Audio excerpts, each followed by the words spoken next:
Hello students, crash course में आज determinants के बारे में बतलाएंगे। तो डिटर्मिनेंट्स में बेसिक कंसेप्ट बतलाएंगे। सिर्फ वो अच्छा से समझ जाने के बाद एक भी क्वेश्चन बचेगा नहीं, वो ऑब्जेक्टिव हो या सब्जेक्टिव हो। तो सबसे पहले डिटर्मिनेंट्स में थोड़ा हम बेसिक बतला रहे हैं, उसको जान लेना है, क्योंकि जब उसका सारा डिटेल बेसिक हमको मालूम रहेगा तो हम जल्दी जल्दी उसको सॉल्व कर देंगे। तो किस किस ढंग का कैसे कैसे क्वेश्चन आता है वो सब बताएंगे। ओके, देखो तो यहाँ पर मान लो ये डिटर्मिनेंट्स हो गया, ए बी सी और डी, यही डिटर्मिनेंट्स। तो क्या करेंगे, डिटर्मिनेंट्स कैसे निकालेंगे? ए में डी से मल्टीप्लाई करेंगे, ए डी, और बी में सी से, तो क्या होगा बी सी, और बीच में माइनस कर देंगे। इसका आंसर हो गया। अब मान लो ये ए बी सी डी पर था, अगर दे देते हैं 2 3 4 8। अब इसका डिटर्मिनेंट्स निकालना है तो कैसे निकलेगा? पहले इसमें मल्टीप्लाई कर देंगे 16, फिर इसमें मल्टीप्लाई कर देंगे 12 और माइनस कर देंगे 4। इसी तरह से इसी को कहा जाता है माइनर। इसी को क्या कहा जाता है? माइनर। माइनर। तो देखो, माइनर केवल निकालने के लिए हम सीख गए 2/2 में। अब इसी से डिटर्मिनेंट से निकल जाएगा। तो देखो, डिटर्मिनेंट से निकालने के लिए हम क्या करेंगे? माइनर निकालेंगे। कैसे? इसको मिटाकर फिर से लंबा बता देते हैं। देखो कैसे निकाला जाता है, ये तो आ गया समझ में। अब इसी तरह से 3 माइनर निकालना है और डिटर्मिनेंट्स का वैल्यू निकल जाएगा। तो देखो कैसे माइनर कैसे निकालेंगे। 2/2 का तो हो गया क्लियर। अब 3/3 का कैसे निकालेंगे? जैसे देखो, A B C D E F G H I, इसी का वैल्यू, ये मेन फार्मूला है। अभी ये हमको डिटर्मिनेंट्स निकालना है। तो यहाँ पर ट्रिक समझा देते हैं। देखो, A B C D E F G H I, फिर यही चीज़ A B C D E F G H I. एक और लिख देते हैं, बस समझ में आ जाएगा। A B C D E F G H I. अब देखो समझाते हैं। डिटर्मिनेंट्स निकालने के लिए एक साइन का भी ज़रूरत होता है। ये होता है प्लस, ये होता है माइनस, ये होता है प्लस, ये होगा माइनस। क्यों होगा अभी तुरंत बतला देते हैं। तो सबसे पहले देखो, डिटर्मिनेंट से निकालना होगा तो 3 माइनर निकालेंगे।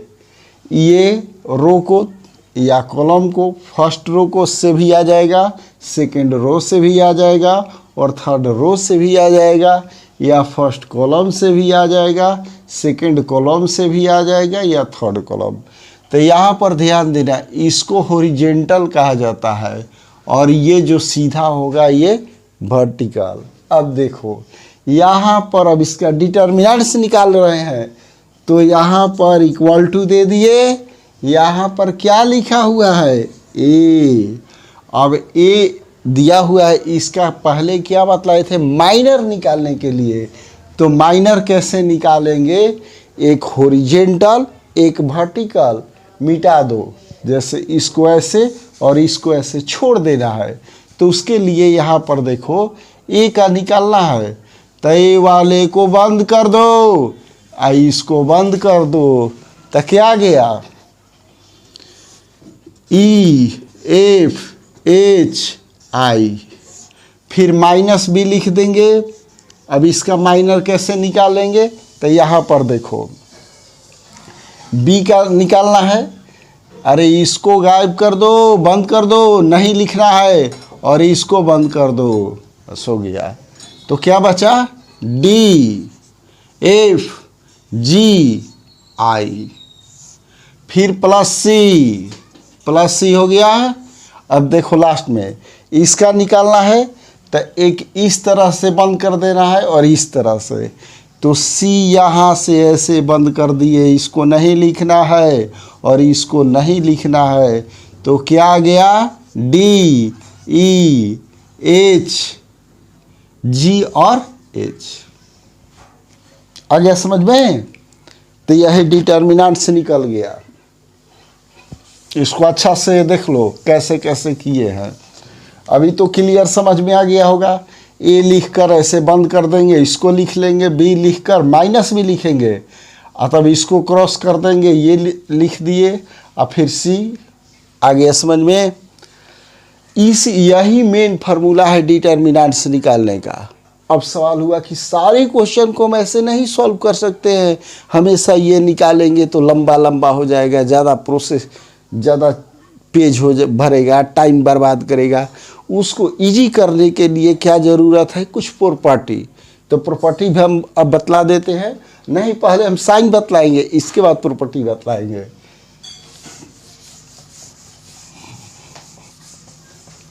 जैसे देखो डिटर्मिनेंट्स में मैट्रिक्स में भी बतलाए थे, ये ए ए ए ए ए ए ए ए दे दिए, ये हो गया ए स्क्वायर।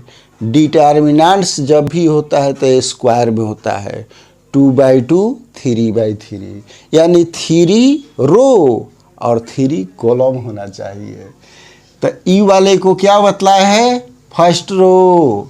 आइए हो जाएगा सेकेंड रो, आइए होगा थर्ड रो, आइए फर्स्ट कॉलम, सेकेंड और थर्ड। तो देखो फर्स्ट रो फर्स्ट कॉलम, पहले रो तब column, first row second column, first row third column, second row first column, second row second column, second row third column.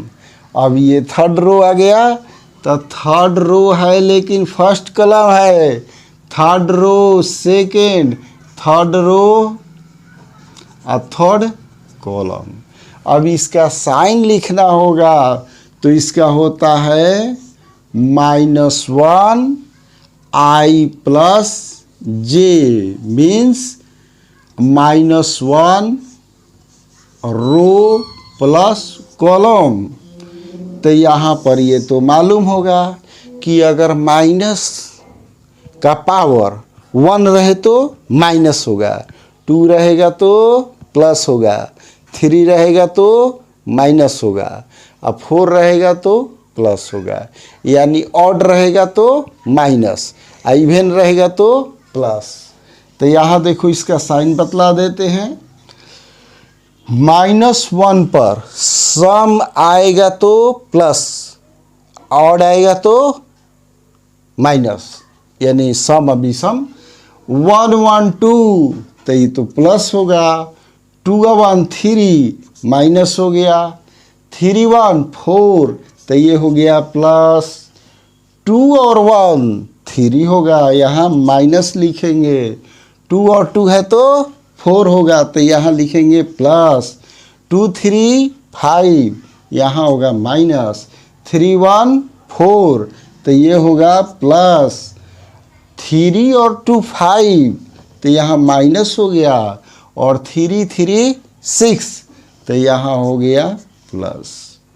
Sign बतला दिए और determinants. अब इसका अब बतला रहे हैं property.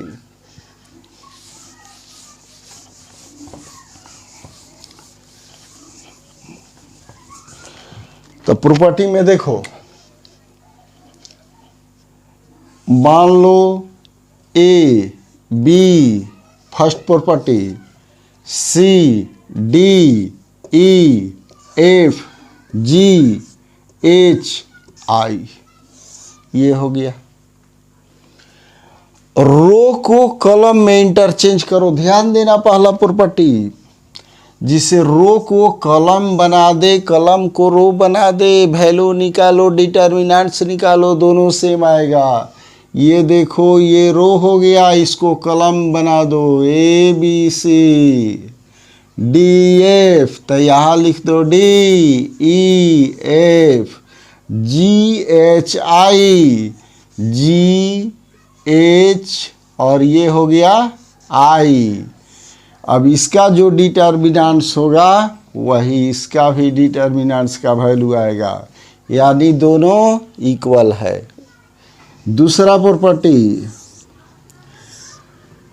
A B C D E F G H I. अब कोई रो अगल बगल चेंज करेंगे या कॉलम को चेंज करेंगे, इसका मतलब कि ये फर्स्ट को सेकंड, सेकंड को फर्स्ट के में इंटरचेंज करेंगे, बदलेंगे, तो माइनस हो जाएगा। अब जैसे देखो, फर्स्ट कॉलम को सेकंड के पास, सेकंड को फर्स्ट के पास, तो ये हो गया B E H A D G, A D G, और जो बचा यहाँ लिख दो सी एफ आई। अब इसको कहीं भी चेंज करेंगे तो यहाँ हो जाएगा माइनस में। अगर इसका वैल्यू आया 5 और इसको इधर कर देंगे तो आ जाएगा -5। आ गया समझ में? अब इसके बाद तीसरा प्रॉपर्टी,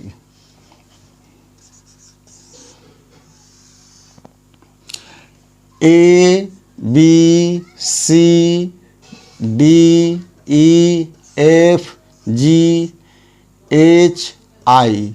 इसको अच्छा से ध्यान से सुनना होगा, ये प्रॉपर्टी केवल सुनना है और इसको समझ लेना है, क्योंकि यही सब प्रॉपर्टी यूज करके हार्ड डिटर्मिनेंट्स भी इजी हो जाएगा। तो देखो क्या करना है, डिटर्मिनेंट्स में एक ट्रिक होता है, वो ट्रिक अपने आप लाना होता है। क्या करेंगे, हमको क्या लाना है, ऐसे डिटर्मिनेंट्स बनाने के लिए एक ब्रह्मास्त्र, ये जब प्रॉपर्टी पढ़ा लेंगे तो एक ब्रह्मास्त्र ट्रिक देंगे झटपट बनाने का। तो देखो यहाँ पर ये दिया हुआ है, तुम्हारा मर्जी, तीनों को जोड़कर लिख सकते हैं, या ऐसे रो को जोड़ दो या कॉलम को जोड़ दो, अपना मर्जी। तो देखो जैसे ये तीनों जोड़ दो, ए प्लस डी प्लस जी, रो को जोड़कर फर्स्ट रो के पास लिख दिए, तो वही काम इसमें भी करेंगे। B plus E plus H, तो यहाँ क्या होगा, C plus F plus I, C plus F plus I, ये भी लिख सकते हैं। यहाँ लिख दिए डी, ये हो गया ई, यहाँ हो गया एफ, यहाँ हो गया जी, यहाँ हो गया एच, यहाँ हो गया आई। अब इसका डिटर्मिनेंट्स जो होगा वही इसका भी होगा। क्लियर?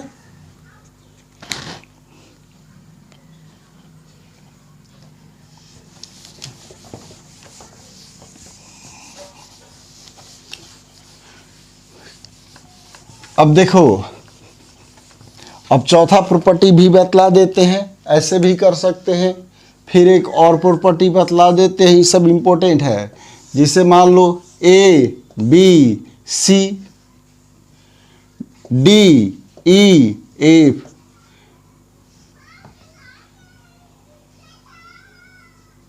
जी एच आई, ये दिया हुआ है।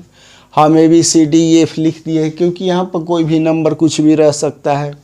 अब देखो, ये बहुत बहुत इम्पोर्टेंट है, और ये ध्यान देना है कि ज़्यादातर बोर्ड में साइक्लिक डिटर्मिनेंट्स पूछता है, तो उसमें ये ट्रिक यूज होगा। तो देखो इसको कैसे कैसे लिख सकते हैं। तुम जब a माइनस बी करेगा तो इस सबको करना होगा, जिसे करते हैं a माइनस बी, तो d minus E, G minus H, अब इसको इसी तरह लिख देते हैं, B E H C F I. इसका डिटर्मिनेंट्स और इसका डिटर्मिनेंट सेम होगा। इसी को और तरीके से ये भी लिख सकते हैं, जैसे a माइनस बी माइनस सी, तो लास्ट में c माइनस ए नहीं लिखेंगे, c लिखेंगे।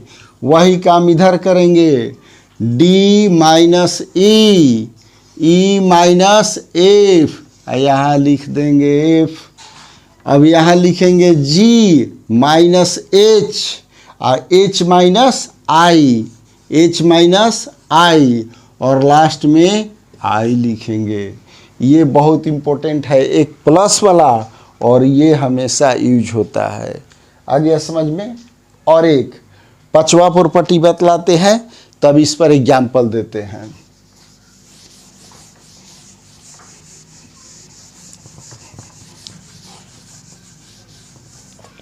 देखो जी, जल्दी जल्दी। अब ये इम्पोर्टेंट प्रॉपर्टी है ऑब्जेक्टिव क्वेश्चन के लिए, या ऐसे भी तो देखो, A B C D E F, A B सी,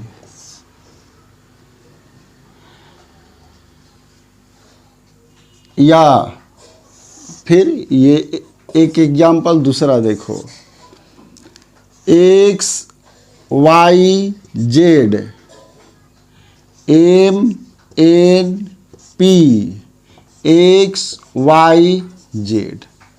अब यहाँ ध्यान देना है, अब इसका डिटर्मिनेंट्स निकालना होगा, तो जो मेन फार्मूला बतलाए थे वैसे बनाएंगे तो लंबा होगा।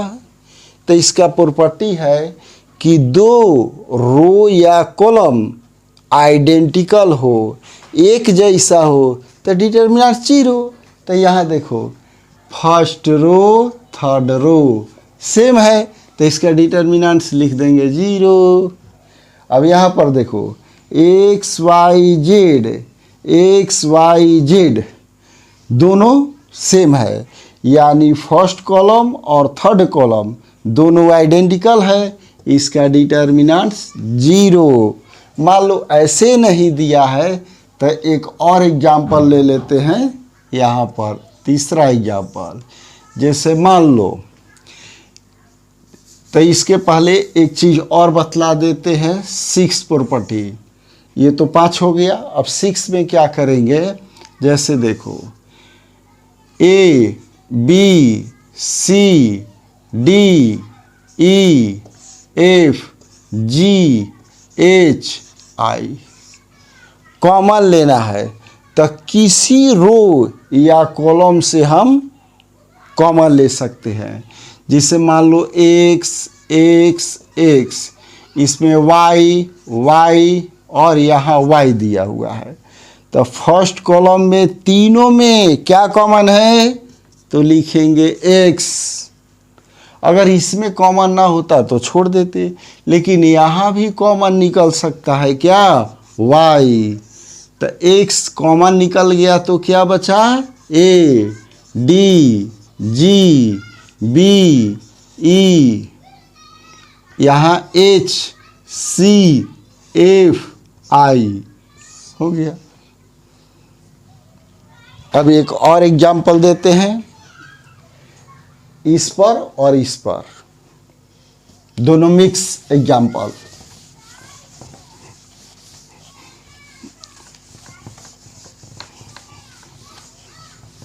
तो कॉमन लेने तो आ गया, किसी रो या कॉलम जो तीनों में हो उसको हम कॉमन ले सकते हैं। तो यहाँ पर देखो, एक क्वेश्चन देखने में लंबा लगेगा, बहुत छोटा है ये, जिसे मान लो x प्लस वाई, यहाँ पर z दे दिए, यहाँ पर 1 दे दिए, y प्लस z, तो यहाँ पर x लिख दिए, यहाँ 1 लिख दिए। अब यहाँ पर लिख देंगे z प्लस x, और ये हो गया y, इधर 1। अब इसका वैल्यू निकालना है, तो डायरेक्ट 0 दिखाई दे रहा है, कैसे, तुरंत आ जाएगा। देखो कैसे, फर्स्ट रो के पास फर्स्ट रो और सेकंड रो जोड़ दो और कुछ करना है थोड़ी। देखो जल्दी जल्दी बनेगा।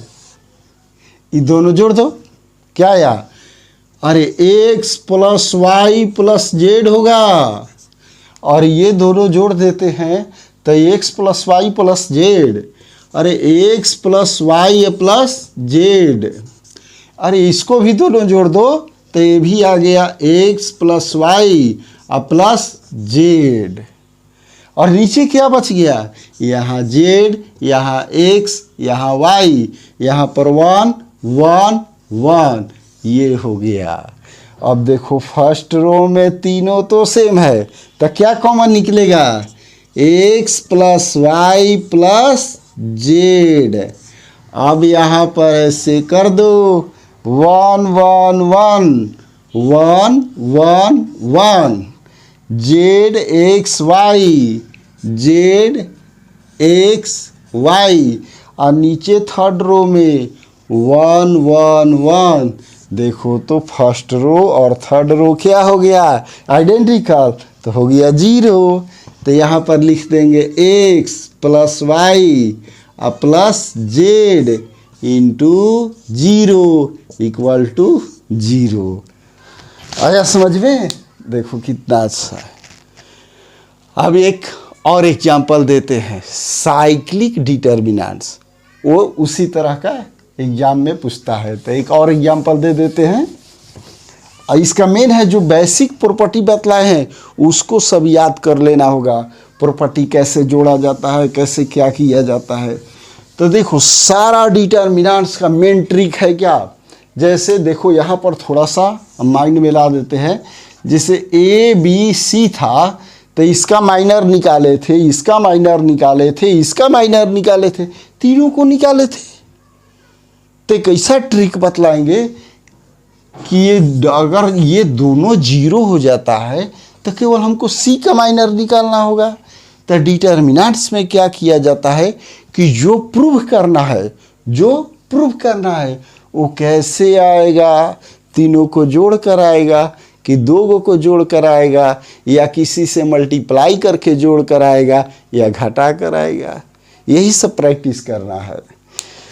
तो इसमें देखा जाता है जो प्रूव करना है वो लाना, और नहीं तो याद कर लो सेम करना, सेम लाना। और यदि सेम आ गया, मान लो ये सेम हो गया, उसको कॉमन ले लो, क्या आ गया? 1। ये 1 1 1 हो गया। फिर इसके पहले प्रॉपर्टी बतलाए थे a माइनस बी वाला, दोनों को घटा दो, क्या आ गया? 0। तो 2 0 आ जाएगा, जल्दी बन जाएगा। तो देखो यहाँ पर डिटर्मिनेंट्स का ये बड़ा ट्रिक है। ये क्वेश्चन में जो प्रूव करना है वो कैसे आएगा? सेम कैसे आएगा? सेम आ गया तो 1 आ गया, 1 आया तो 0 आएगा, जल्दी से मैथ बन गया। तो देखो यहाँ पर बतलाते हैं कैसे। जैसे प्रूव करना है, यहाँ पर जिसे मान लो 1 1 1 दे दिए, आइए लिख दिए a b, यहाँ c, यहाँ पर a square b square c square. अब इसको प्रूव करेंगे। यही ज़्यादातर एग्जामिनेशन बोर्ड में पूछता है। कभी क्या दे देगा? यहाँ q दे देगा, कभी स्क्वायर देगा। तो उसका वर्किंग रूल सेम है। अब इसी को प्रूव करना है कितना? a माइनस बी और b माइनस सी और c माइनस a। यही इसी को साइक्लिक कहा जाता है। साइक्लिक का मतलब लगातार, a के बाद b के बाद c के बाद a। तो इसको लाना है। ये तो सबसे इजी है। मेरा ये जो काम करना था उससे और ये यहाँ पर हो गया, एक तो काम इसमें कर दिया गया है, यहाँ तो 1 है, अब तो जल्दी से बना देना है। अगर 1 नहीं रहता तब ये हम प्रोसेस करते कि सेम कैसे आएगा। तो ऐसा डिटर्मिनेंट्स में कोई प्रॉब्लम नहीं है। तो देखो क्या करते हैं। अब इसको बनाना है हमको। यहाँ पर फर्स्ट कॉलम के पास देखो, फर्स्ट कॉलम के पास फर्स्ट कॉलम में सेकंड कॉलम माइनस कर दो, और सेकेंड कॉलम के पास सेकेंड में से थर्ड माइनस कर दो, हो गया। तो यहाँ देखो ए 1 माइनस 1 0, ए माइनस बी, ए माइनस बी, ए स्क्वायर माइनस बी स्क्वायर, ए स्क्वायर माइनस बी स्क्वायर। और फिर देखो यहाँ 1 माइनस 1 0, बी माइनस सी, और नीचे हो जाएगा क्या, बी स्क्वायर माइनस सी स्क्वायर। अब लास्ट वाले को नहीं करेंगे, उसको इसी तरह लिख देंगे 1 सी स्क्वायर। आ गया समझ में। अब देखो यहाँ पर ये ए स्क्वायर माइनस बी स्क्वायर के फार्मूला पर इसको तोड़ देते हैं। तो यहाँ पर क्या था 0 0 1, यहाँ ए माइनस बी और नीचे होगा ए माइनस बी और होगा ए प्लस बी, क्योंकि ए स्क्वायर माइनस बी स्क्वायर का फार्मूला ए माइनस बी ए प्लस बी होता है। और यहाँ पर हम लिख देंगे बी माइनस सी, नीचे भी तो वही फार्मूला यूज होगा, क्या होगा बी माइनस सी और बी प्लस सी, और लास्ट में क्या है, तो यहाँ 1, यहाँ सी, यहाँ सी स्क्वायर। इतना काम कर लिए। तो देख लो एक चीज़, 0 में कोई नंबर हम कॉमन ले सकते हैं। क्यों? कि किसी नंबर में वो कुछ भी हो, 0 से मल्टीप्लाई कर दो 0 आ गया। यानी 0 हर चीज़ में कॉमन ले सकते हैं। 0 में सारे नंबर मल्टीप्लाई कर दे तो 0 कर देगा, यानी 0 में सब नंबर है। तो यहाँ पर 0 है, यानी इसके साथ में मल्टीप्लाई ए माइनस बी छिपा हुआ है। बोलो 0 में ए माइनस बी से इंटू कर दो तो क्या होगा 0, यानी इसमें भी ए माइनस बी है, यहाँ इसमें बी माइनस सी है, क्योंकि 0 में बी माइनस सी से इंटू करेंगे तो क्या आएगा 0 आएगा। तो देखो इसमें ए माइनस बी, इसमें ए माइनस बी, इसमें ए माइनस बी, इसमें बी माइनस सी, इसमें बी माइनस सी, इसमें बी माइनस सी। तो एक में ए माइनस बी और दूसरा में बी माइनस सी।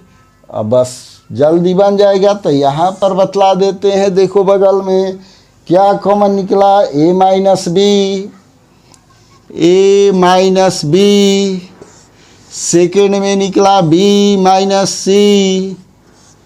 अब नहीं निकलेगा, अब जो बचा वो लिखना है 0 1 ए प्लस बी, 0 1 ए प्लस बी, इसमें आएगा 0 1 बी प्लस सी, और लास्ट में क्या है 1 सी स्क्वायर, 1 सी स्क्वायर हो गया।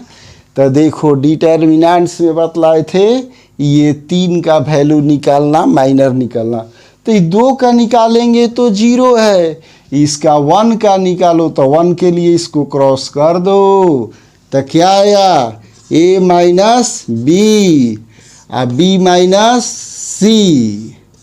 अब यहाँ से इसको बंद कर देते हैं तो आएगा बी प्लस सी, यानी इसमें इसे इंटू, फिर माइनस इसमें इसे इंटू करेंगे तो ए माइनस बी, बी और बी कैंसिल, तो हमारा आ गया क्या ए माइनस बी और बी माइनस सी और सी माइनस ए। हमारा ये प्रूव हो गया। आ गया समझ में? तो अच्छा लगा होगा तो इसको सब्सक्राइब करना और शेयर भी करना खूब, एकदम तो हल्का मच जाएगा। अब डिटर्मिनेंट से नहीं बचेगा। ओके।